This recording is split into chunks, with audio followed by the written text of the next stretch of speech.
C'est l'histoire d'un banlieusard de la ville des Ulysses, émigré en principauté de Monaco. En quelques années, Thierry Henry réalise le rêve de tout jeune footballeur, côtoyer le plus haut niveau. Il passe des HLM aux frasques monégasques, du football de rue au football en herbe, histoire d'un transfert réussi. Il a son avenir entre les mains, il a les qualités que beaucoup voudraient, à lui de travailler, de continuer vers l'avant. Il a montré qu'il a fait quelques matchs en pro cette année, à 17 ans, c'est très intéressant. Bon, il faut qu'il s'impose, il ne faut pas qu'il s'arrête là. Thierry Henry est né aux Ulysses en 1977, l'année de naissance de la ville essonnienne.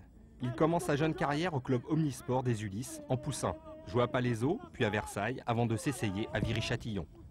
Lors d'un match minime, un recruteur de Monaco, venu superviser un autre joueur cadet, est frappé par l'opportunisme du jeune numéro 9 des Ulysses.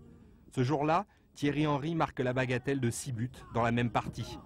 2 ans plus tard, en stage à Clairefontaine, Monaco enrôle définitivement Thierry Henry comme stagiaire professionnel.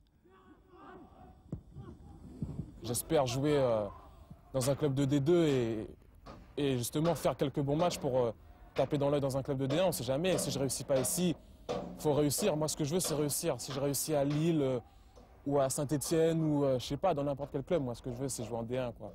Jouer en D1, c'est ça, c'est ce que je veux depuis tout petit et j'espère que je vais y arriver, quoi. Le 31 août 1994 marque un tournant dans la jeune carrière de l'Ulyssien. Arsène Wenger, alors entraîneur de l'AS Monaco, titularise Thierry Henry en championnat de première division, aux côtés du Brésilien Sonny Anderson. Quelques mois plus tard, c'est Jean-Luc Ettori, alors nouvel entraîneur, qui donne de nouveau sa chance au talent grandissant de l'avant-centre parisien.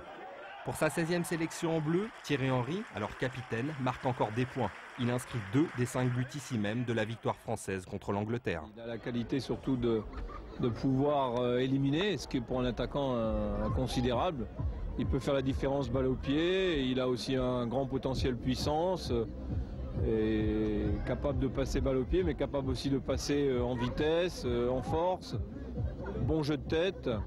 Et puis surtout, à mon avis, un grand attaquant d'avenir. Il faut absolument qu'il persévère et qu'il travaille dans le domaine de la finition, parce que lorsque, au bout de ses actions, il y aura la finition, on peut considérer qu'il sera très près du très haut niveau.